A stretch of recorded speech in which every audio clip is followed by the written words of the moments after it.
Abriram aí 1 Coríntios 10, 23.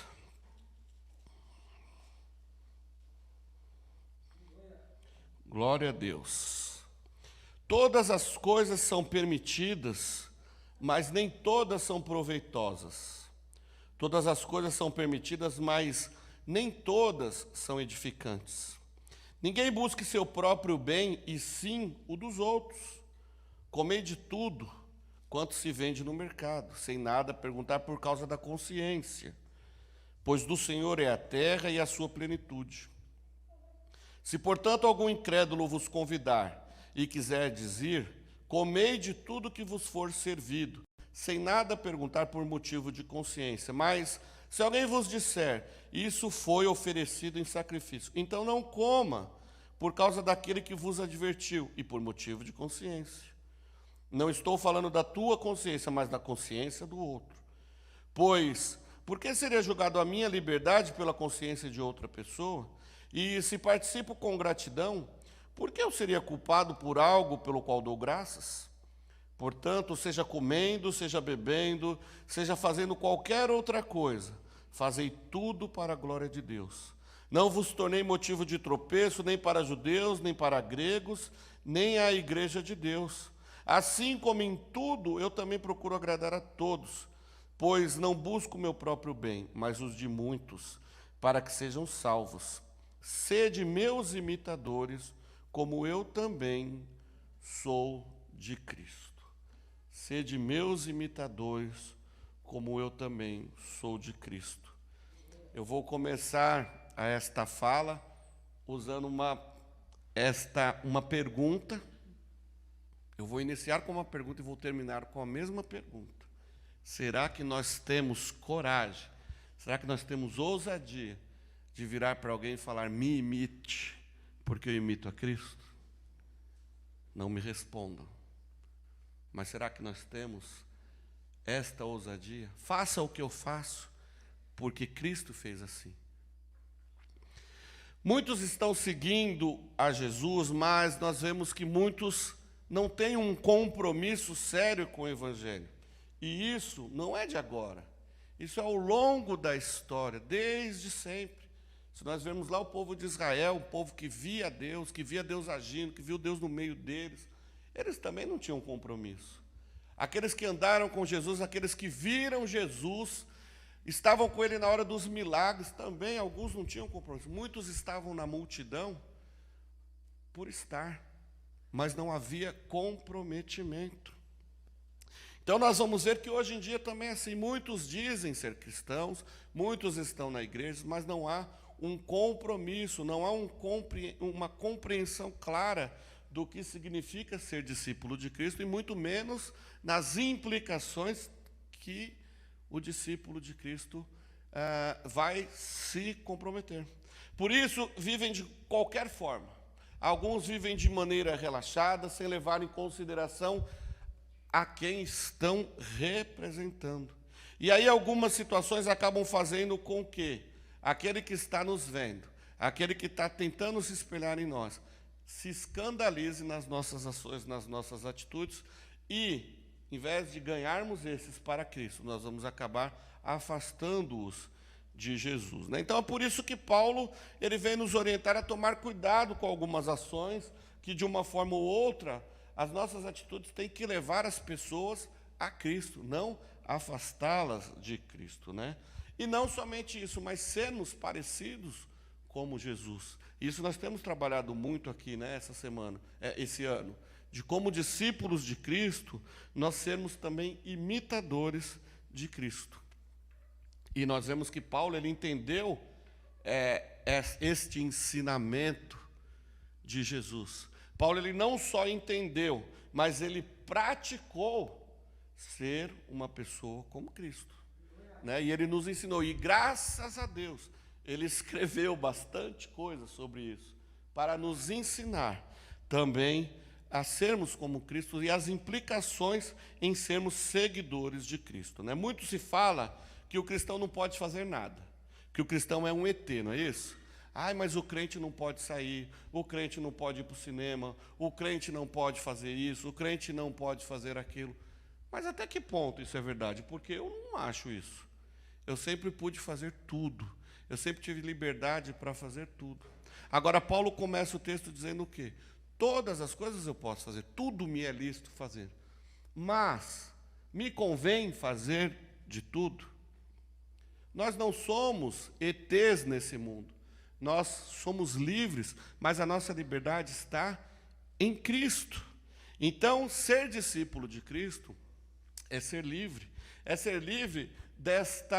desse legalismo, ou ser livre das ofertas que o mundo tem nos oferecido, que são coisas que desagradam a Deus, que são coisas que não nos levam a Deus, e coisas que nós, como cristãos, ao praticarmos, vamos causar escândalos.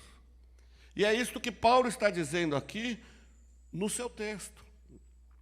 Paulo ele começa dizendo exatamente isso, né?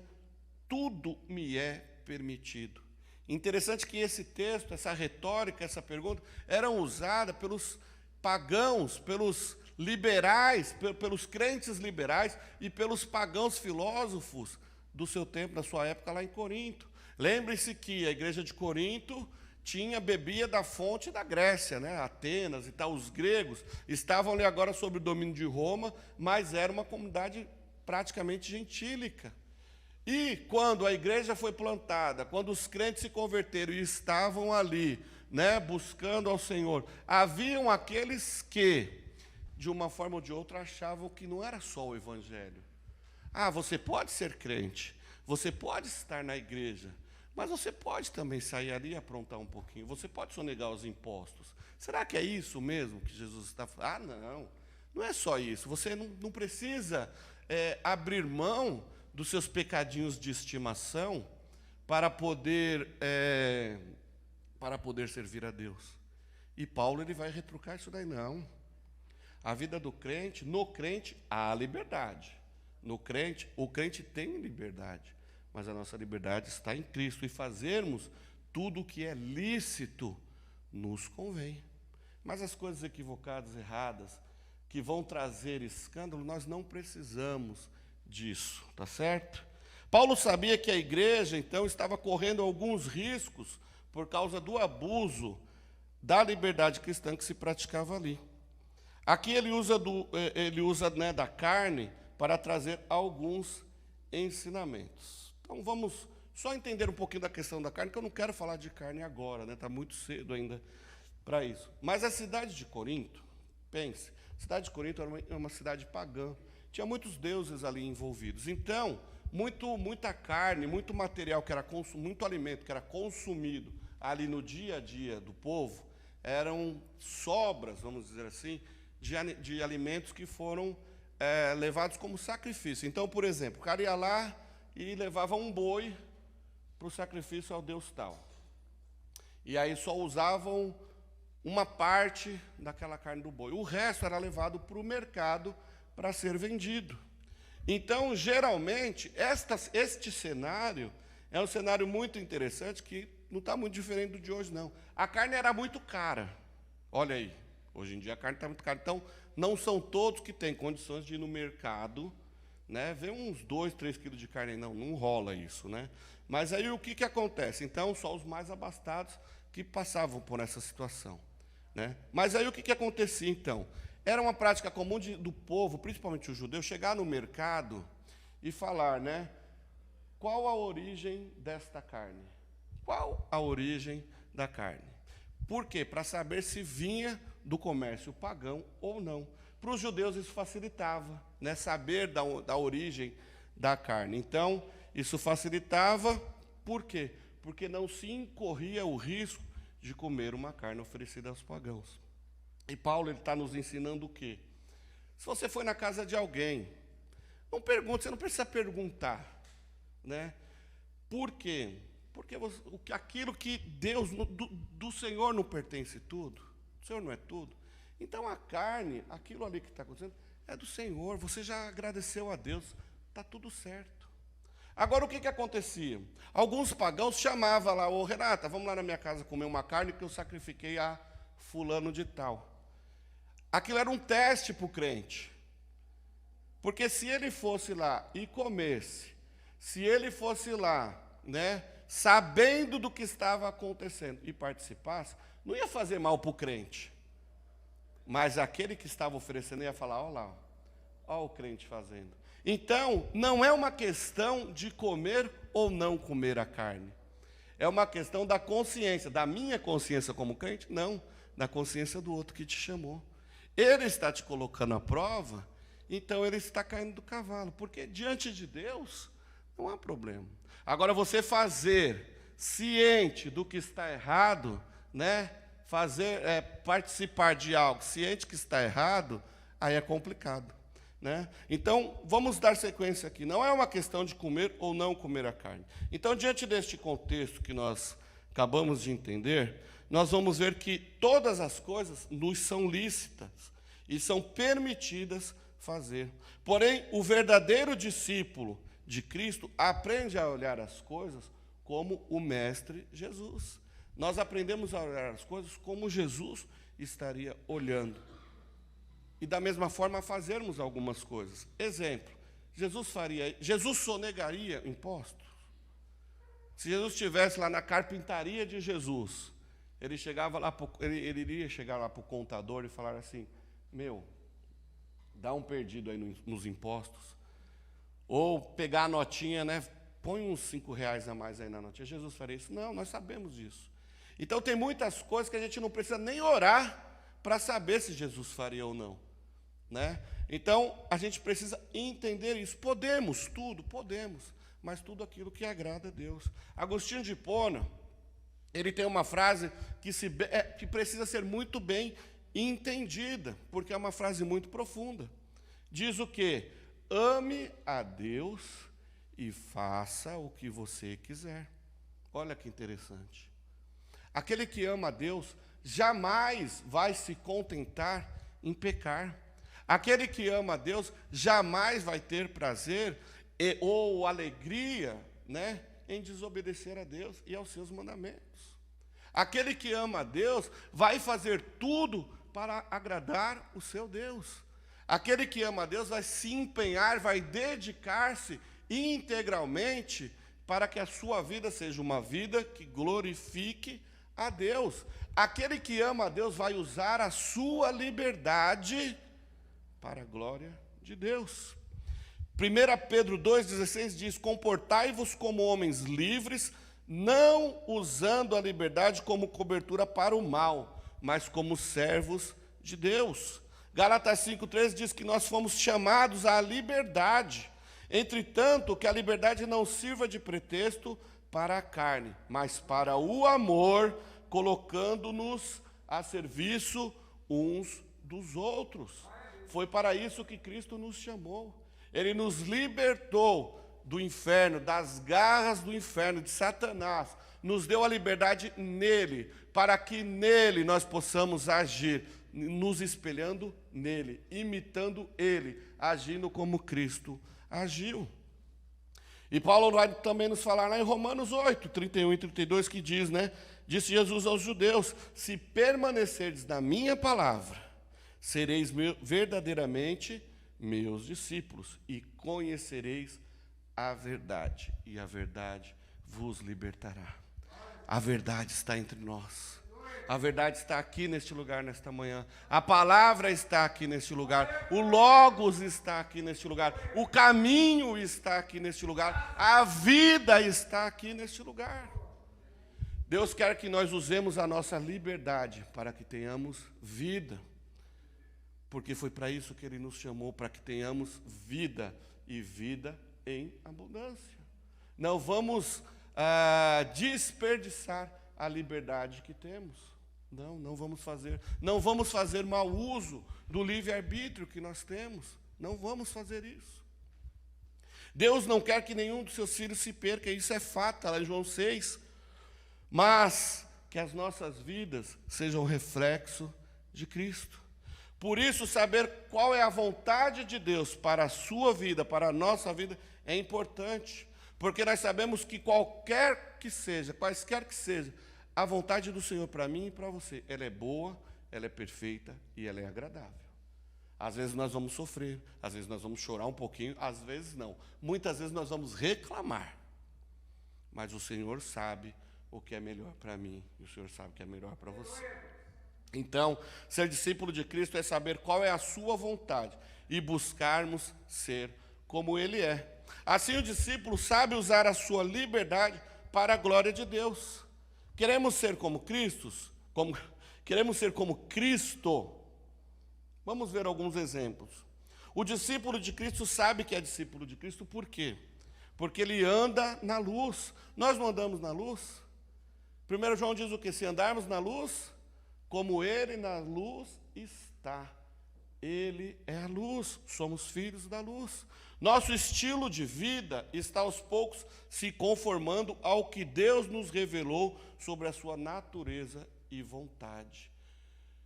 Volto a dizer, o discípulo de Cristo não sente prazer em andar nas trevas. Nós somos da luz.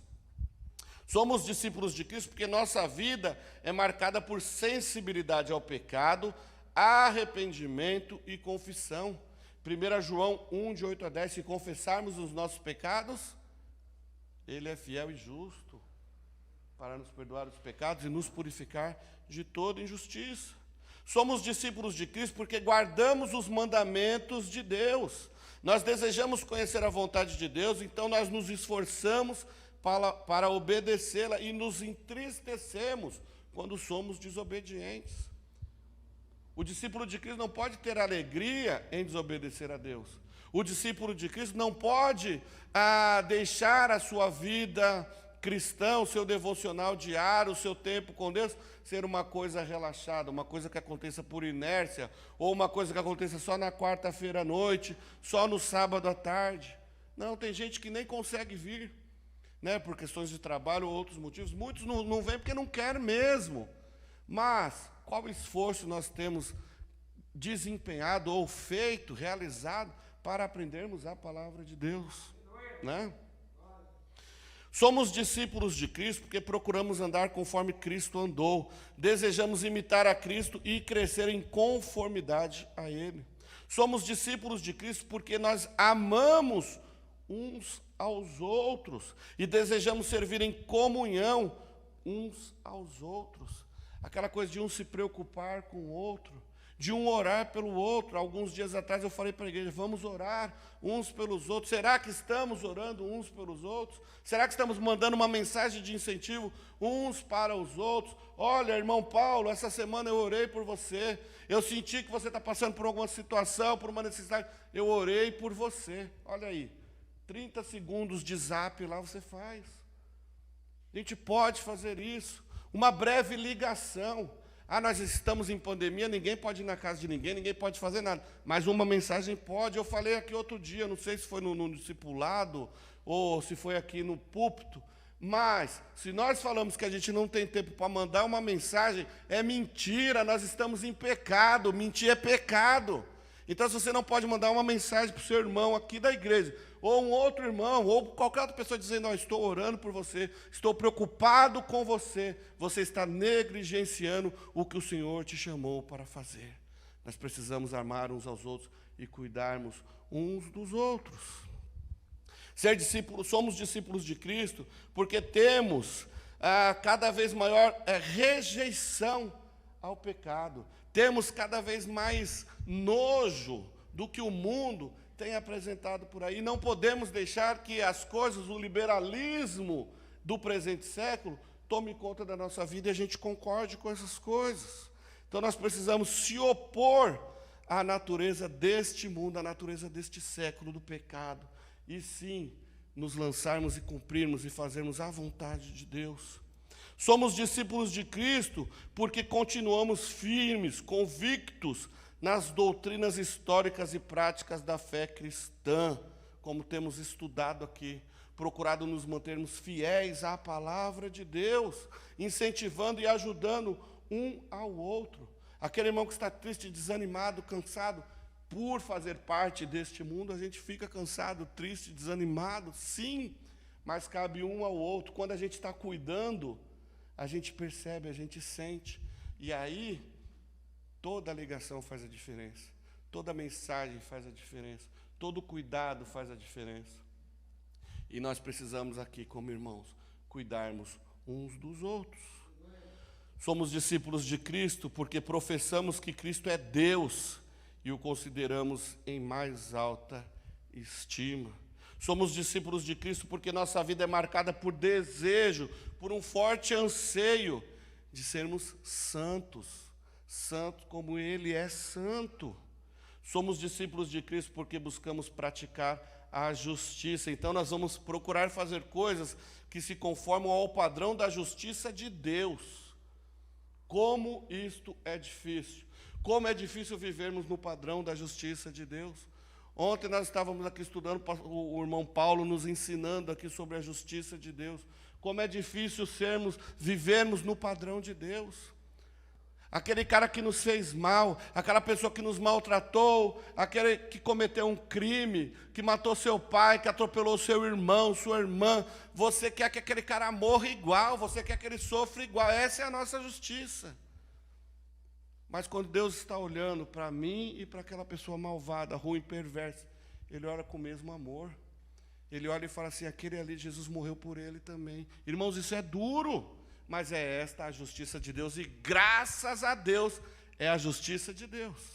Porque se fosse a nossa justiça, o mundo já tinha acabado. Não tinha? A gente já tinha se matado.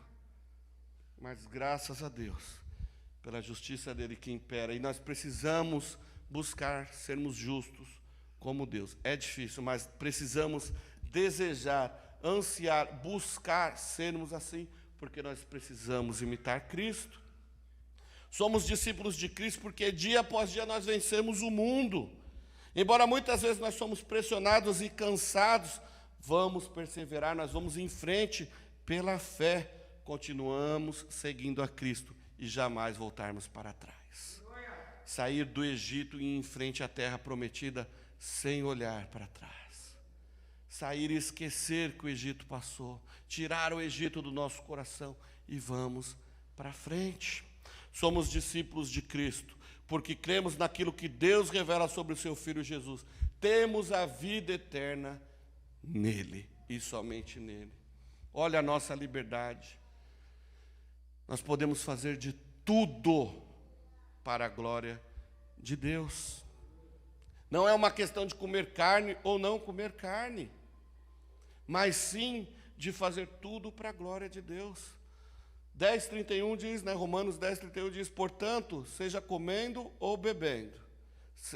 Romanos não, né? 1 Coríntios. Seja comendo, seja bebendo, seja fazendo qualquer outra coisa, fazei tudo para a glória de Deus.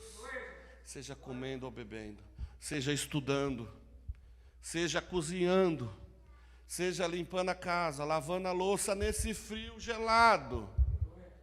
Faça tudo para a glória de Deus. A liberdade que temos em Cristo nos leva a vivermos uma vida que em tudo deve convergir na glória de Deus. E é interessante que esse versículo é a conclusão de que não basta apenas avaliarmos uma coisa, entendendo que não é pecado aos olhos de Deus, mas entendermos que, mesmo que eu não faça determinada coisa, que não seja pecado aos olhos de Deus, mas se cause escândalo a alguém, eu posso evitar de fazer. E é isso que Paulo está nos ensinando. Se comer a carne vai trazer algum problema para o seu irmão, não coma. O mais fraco na fé, o irmão mais fraco na fé vai ver que de repente você por um engano comeu uma carne que foi oferecida a ele. Isso vai chocar aquele irmão. Então não coma. Então não faça. Por exemplo, assistir TV é pecado? Não é, mas tem gente que pode ainda no presente século, no presente dia aí, nos dias de hoje, se escandalizar se for lá na sua casa e você estiver assistindo televisão. Então, por amor àquele irmão, não faça, não assista, não precisa jogar a televisão fora. Mas por amor àquele irmão, não assista, né? Pelo menos o tempo que ele estiver lá com você. Usar um vestido é pecado? Não é pecado. Mas se a mulherada, né, põe aquele decotão, já virou pecado. Porque se ela não estiver pecando, algum irmão vai pecar. A mesma forma os homens. Eu não achei nenhum exemplo assim tal, mas, por exemplo, uma roupa apertada, né? Aquela coisa horrível. Talvez não é pecado usar calça. Não é pecado usar uma roupa, né? O homem, não, uma calça jeans, um negócio. Mas precisa o cara ficar todo apertadinho, né? Se ele não está pecando, alguém vai pecar. Então é aí que é isso que Paulo está nos mostrando. Ouvir música é pecado? Não é pecado. Mas tem alguns tipos de música que não dá para ouvir. Não é isso? Tem músicas cantadas até nas igrejas que não dá para ouvir. Porque é um antropocentrismo total, uma adoração ao homem total. Então, assim, tem músicas que até mesmo cantadas nos púlpitos das igrejas hoje também que não dá para ouvir.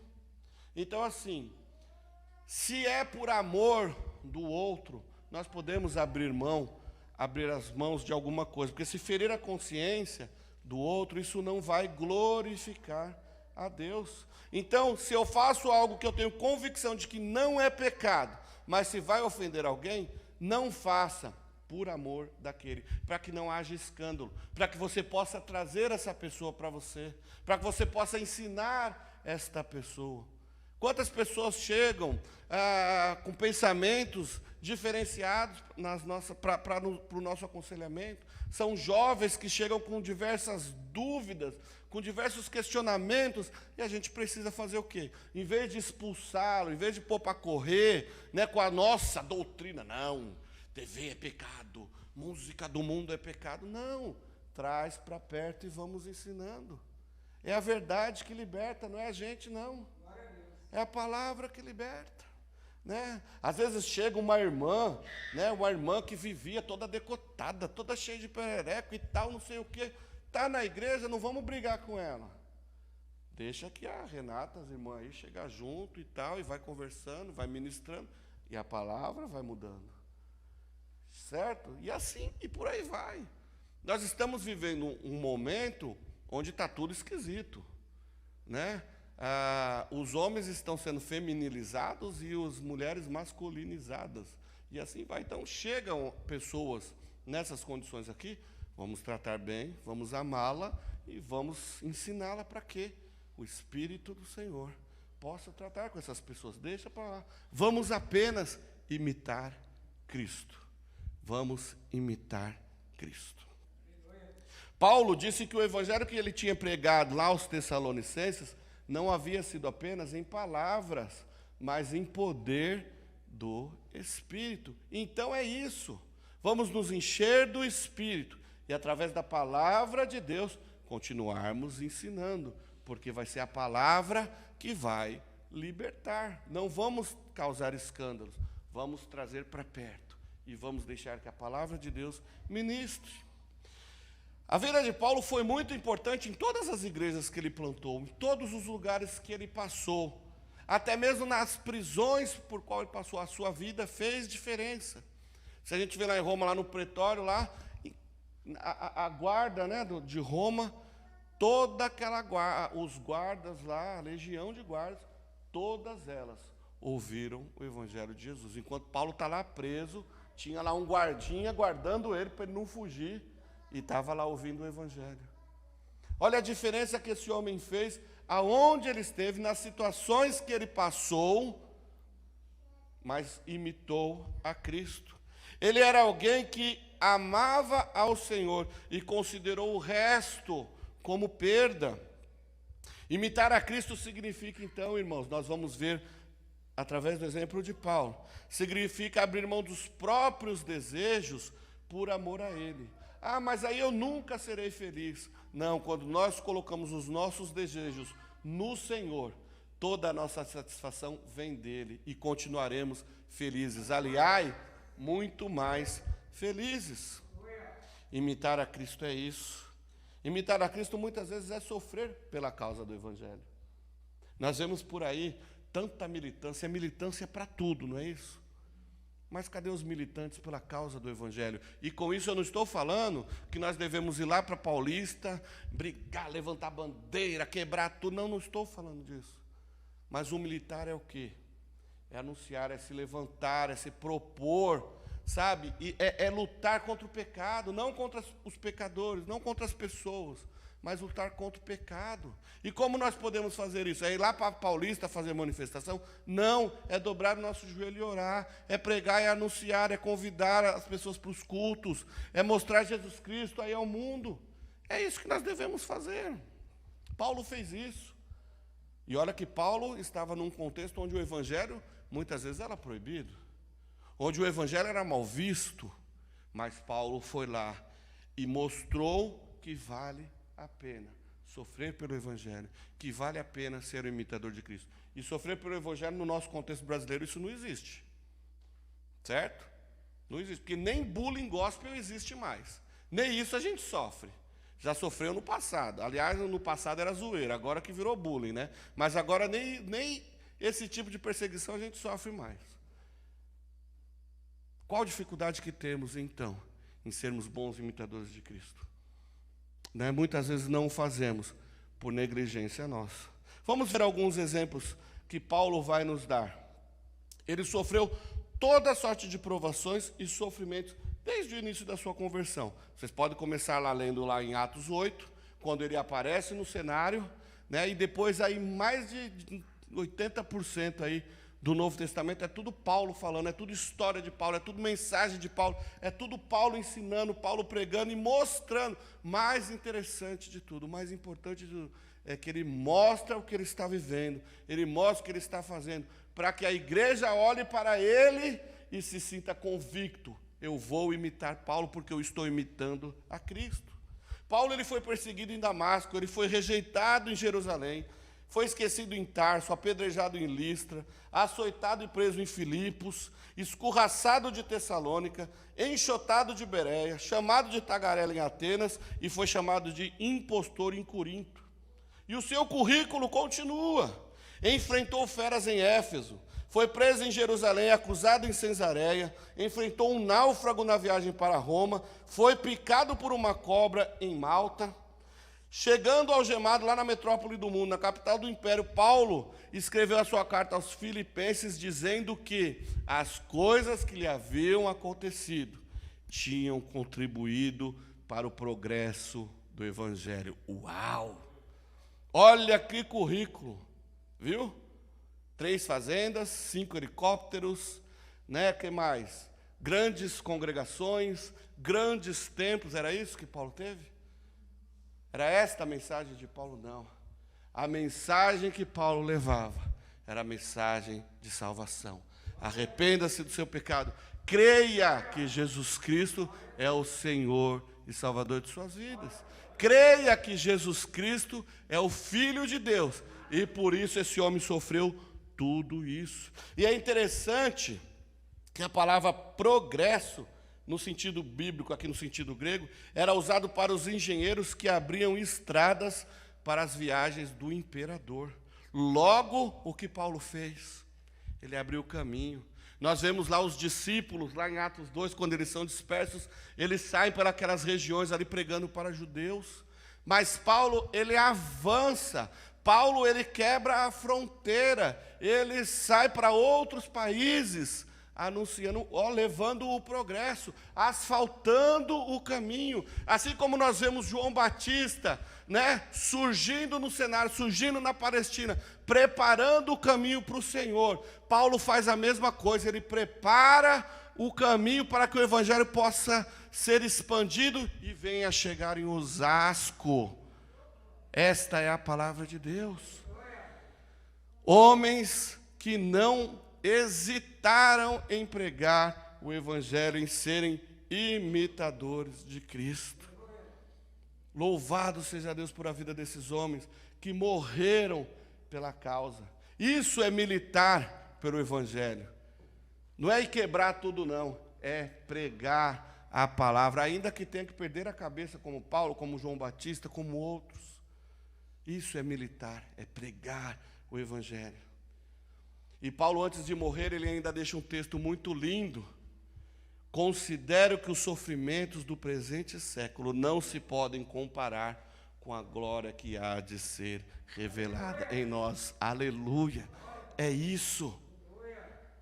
Não há nada, nada, nada, nada melhor do que meu Deus. Cantamos isso aqui, não há nada melhor. Por onde Paulo passou, ele fez discípulos que passaram a imitá-lo, consequentemente imitando a Cristo. Hoje nós vamos ver os influenciadores digitais, né, que são muito valorizados. São recursos importantes para formar opiniões, engajar pessoas em determinadas causas, né? Nós não podemos ignorar esta situação, mas nós não podemos apenas receber essas informações que o mundo aí passa, que os influencers passam, mas usarmos também desta tecnologia para a glória de Deus. Nós precisamos também sermos influenciadores. Nós não podemos continuar sendo apenas influenciados, mas sermos influenciadores. Semana passada, no discipulado, nós estávamos aqui, o pessoal da mídia falou sobre isso. O trabalho que eles têm para fazer aqui as gravações, para editar os vídeos, para jogar a mensagem do Senhor lá bonitinho, quadradinho, tudo cheio de coisa e tal, para que as pessoas possam ouvir a palavra de Deus. Isso dá trabalho, mas é feito com amor. É feito com amor porque é uma maneira de se adaptar na situação que nós estamos vivendo hoje, né, onde está todo mundo sendo digitalizado, não é? Mas também usarmos essa ferramenta para a glória de Deus. E nós precisamos o quê? Apoiar o ministério. Como nós podemos apoiar? Divulgando, compartilhando, incentivando. Precisamos fazer isso. Se nós estamos aqui na igreja, o material que é produzido aqui, que é pregado aqui, que é filmado aqui, se é bom para nós, nós precisamos divulgar. Muitas vezes uma postagem sua lá nas redes sociais vai alcançar pessoas que a gente não vai conseguir chegar pessoalmente. Então, por que não fazermos? Isso é uma ferramenta que precisamos usar e aprender a usar. Se nós não sabemos usar, vamos aprender a usar. Eu também estou aprendendo. Todos nós consumimos diversos tipos de informação. Então, nós precisamos deixar um pouco de sermos influenciados e fazermos a influência. Os jovens têm gravado aí podcasts sensacionais, fantásticos, produzido estudos lá em cima, fantásticos. Isso tem sido fantástico para os nossos jovens, para os nossos filhos. E por que não é bom para os outros? Precisamos usar isso também. O Senhor nos chama a sermos influenciadores ativos do Evangelho e não sermos apenas mero espectadores ou consumidores de material, talvez que nos enfraqueça na fé. Paulo ele orienta Timóteo, por exemplo, a ser modelo dos fiéis na palavra, no procedimento, no amor e na fé e na pureza. Paulo olha para Timóteo, era um jovenzinho, né? Começou a andar com Paulo pequeno lá, jovenzinho, 12, 13, 15 anos. E vai aprendendo, vai olhando, e nós vamos ver que Timóteo, ele foi um fiel escudeiro ali de Paulo por um bom tempo. E cresce, e olha também o ministério de Timóteo na pregação da palavra. Isso significa que ser jovem não é um impeditivo para poder fazer a obra do Senhor, para crescer na obra do Senhor. Uma outra coisa importante, a igreja é um lugar de aprendizado mútuo. Uma família que aprende, nós temos liberdade, estamos falando de liberdade cristã, e aqui nós temos liberdade para aprendermos e crescermos juntos. Nós podemos ser uma família que aprende de Cristo, e aprendendo de Cristo, aprendendo com Cristo, nós vamos crescer e nos aperfeiçoar cada dia mais de maneira coletiva. Vamos ajudar uns aos outros a saber usar da liberdade que tem para a glória do Senhor. Nós vivemos um tempo em isolamento, não foi isso? O isolamento é esquisito, não é isso? Isolado a gente não consegue viver muitas coisas boas da nossa vida, do dia a dia. A mesma coisa assim. Nós podemos ter o nosso devocional, o nosso a sós com Deus, sim, precisamos ter. Mas muitas vezes nós esmorecemos, desanimamos, ficamos tristes, cansados, passamos por lutas, às vezes passamos por lutas até mesmo dentro de casa. E estamos isolados, não tem para quem correr. Agora, quando estamos juntos, a gente é mais forte. Juntos somos mais fortes. Alguém já falou sobre isso em algum lugar, não é? Então, assim, quando um esmorece, quando um entristece, o outro está lá para levantar. Vamos para cima. A liberdade que temos em podermos fazer tudo que nos é lícito mostra que a nossa liberdade está em Cristo. Isso eu estou sendo bem repetitivo, para nós cravarmos isso na nossa mente e no nosso coração. A nossa liberdade está no Senhor. Sejamos então como Paulo, né? Como eu, caminhando aqui para o final, como eu disse lá no começo, vamos aprender com Paulo, vamos aprender com a palavra de Deus, e sejamos como ele, ousados em dizer: faça como eu faço, porque eu faço o que Cristo fez. Vamos ser assim.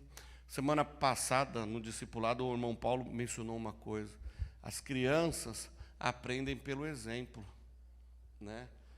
Que tipo de exemplo nós temos sido, não somente para as nossas crianças, mas para os nossos jovens, para os nossos funcionários, para os nossos colegas de trabalho, enfim, para todos que nos cercam. Que exemplo temos deixado, que influência, qual legado que nós estamos deixando. Então, que Deus nos ajude e que possamos olhar para o lado, olhar para o irmão e dizer assim: me imitem, porque eu sou imitador de Cristo. Amém?